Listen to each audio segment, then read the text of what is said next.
ladies, you got to be careful. Let me tell y'all, they are talking about this guy, California guy, and he's a lawyer. Look at the screen. He is a lawyer, honey.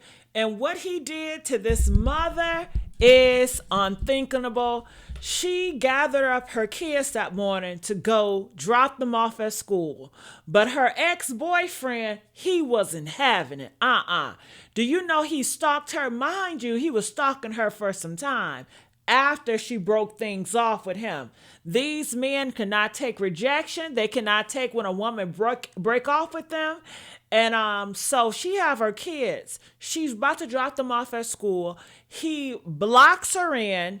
I got the mama talking. I got the whole report, so don't go nowhere, okay? He blocks her in, gets out the car, all this yelling and stuff.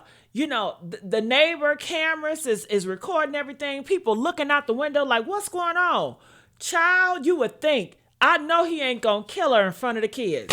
I know he ain't gonna kill her in front of her own kids. Yes, honey, this black man killed her in front of her own kids, okay? And then the neighbors came out. Then he drove off. You know, he didn't want to get caught, so he drove off. The neighbors came out and they was, taking the kids away from the car. And it didn't happen in her neighborhood, but neighbor as far as it happened in a neighborhood while she was taking her kids to school that morning. So I want you guys to watch this video. Let's talk about it. I may stop and stop and respond, but honey, it's been happening a lot. We were just talking about this story in Chicago with this other girl, 31-year-old mom that got popped in the face by her ex-baby daddy and his girlfriend. When I'm telling you these guys cannot take rejection, I say just be single. Woo! Because these guys, something mentally ill with you to take someone out this world because they don't want to be with you anymore, and then to take her out in front of the kids because they don't want to be with you anymore, and to stalk you because she don't want to be with you anymore. These people have this idea, of these men, let's just call it what it is. These straight men have this idea like, I'm going to own her. You're going to be mine. You said you're going to be mine. We're in a relationship now. You owe me. She don't owe you anything. Anybody should feel free to leave a relationship whenever they feel like it, okay? Damn. So he's going to be doing 95 years in prison. And I guess he threw his life away. If you're going to take somebody out of here, why don't, he toe tag himself? Send yourself to the morgue. But anyway, let's hear what everything has to say before I continue on. I got to let you guys know who I am. I am Jessica. Hold on. Kahina. Yes, I'm an actress, comedian, and a YouTube commentator. And I talk about everything: politics, true crime, celebrity news, everything, you name it, all right? So let's get back here. Make sure y'all follow me on all platforms, like, share, and subscribe. So I'm going to play this. Check this out, you guys. Rashanda Franklin's mother and sister are in mourning as they care for the 3 young sons she's left behind. 2 of her sons, ages 9 and 5, were sitting in the back of their mom's Jeep and witnessed her being shot and killed. The best thing that I can ask anybody to do is lift this family up and her 3 boys up to God. A neighbor's surveillance camera captured part of what happened. Around 8:45 a.m., Franklin was driving her boys to school when a silver Mercedes pulls up alongside her, then in front of her, blocking her path. She's seen backing up her Jeep. Police say Franklin's estranged boyfriend, 43-year-old lawyer Dushan McBride of San Pablo, gets out, walks up to her, argues with her for a few seconds, and shoots her. He can be seen walking back to his car and drives off in his Mercedes. Another neighbor, a woman, walks the victim's 2 sons away from the Jeep. Police credits neighbors with helping them identify McBride as the suspect. It was broken my heart because it's the guy, whoever it did, they're doing in front of the children. This morning I was really hurt. I can't believe it. We're having a hard time dealing with this because most of us are parents, just like myself, and we just can't imagine having our children watch their mother be murdered. The godmother of Franklin's 9-year-old son says she's spoken with the boy. He said, I miss my mama. He killed my mama. and I miss my sunshine. That's what he calls his mom. Franklin's family tells me she was in cosmetology school and her dream was to open up a nail and hair salon.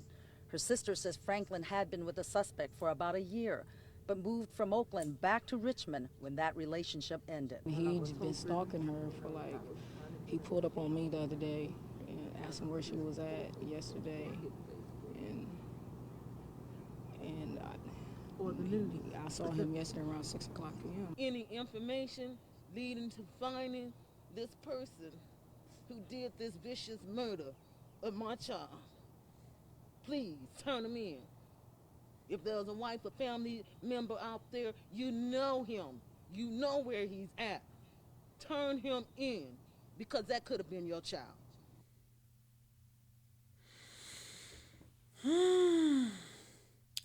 Ooh, rest in peace. Rest in peace. So it's real Rashanda crazy Franklin's out here. Let me pause that. What do you guys think about it? So I'm just lost for words. But this happens often. I'm reading here and they're saying on the 911 report, I'll bring this up so you guys can see where I'm at. On the 911 report, you can hear the guy says, I ain't playing with you, before the sounds of gunfire and screams. So he told her, he said, I'm not playing with you. Ooh, he got out and confronted her while she was on the phone with 911. So during the altercation, she was on the phone with 911. She was telling 911 what was going on while her kids were in the back. He was convicted of murder. Okay. He's going to be doing 95 years, firing into an occupied vehicle, stalking, and using a firearm to kill. All right. So, justice has been done, but you know, justice can never bring back, a daughter, a mother, you know, someone that meant so much to the world, you know? So, my goodness, but they did get him, and he's a lawyer, and he's in his 40s. I mean, he's a whole decade older than her. You would think you being older, you'll be wiser and more mature, but I guess being older doesn't make you wiser and more mature now, does it? No, in this case, it makes him a deranged killer, okay? That's just crazy. I mean, there's so many people out here. But he didn't want that. That lets you know something is really wrong with him. He's dealing with mental illness. You know, I'm not sure if I can even say that, you know, mental illness on platforms because everything is so sensitive now. But I think definitely something wrong with him. You know, he got a Mercedes. He's a lawyer. He's doing good for himself financially. You know, why are you so obsessed and why are you so stuck on an individual that don't want you? You know? Love yourself. Validate yourself. You know, you yourself should be enough to say, I'm not going to take another person's life out of here. I mean, he didn't care about the kids. He didn't care about they're going to be losing a mom. All he cared about his selfishness. Oh, she's not with me, you know? And I just think that is so sick to do that. He didn't even care about his own life. You know, if he cared about his own life, he wouldn't have been like, no, I'm not going to take anybody else out of here because I'm going to go to jail for the rest of my life and I have a lot to live for. You know, stop making people about, you know, people in these relationships, they make the other person just about them, like their life is just consumed with the other person. And that is so unhealthy. It will cause you to want to take somebody out of here when they break up with your ass. And it's a big possibility that they will break up. Nothing lasts forever. But comment, let us know what you guys think about it. I'm Jessica. Hi, Noah. And I'll see you guys on the next video. Bye.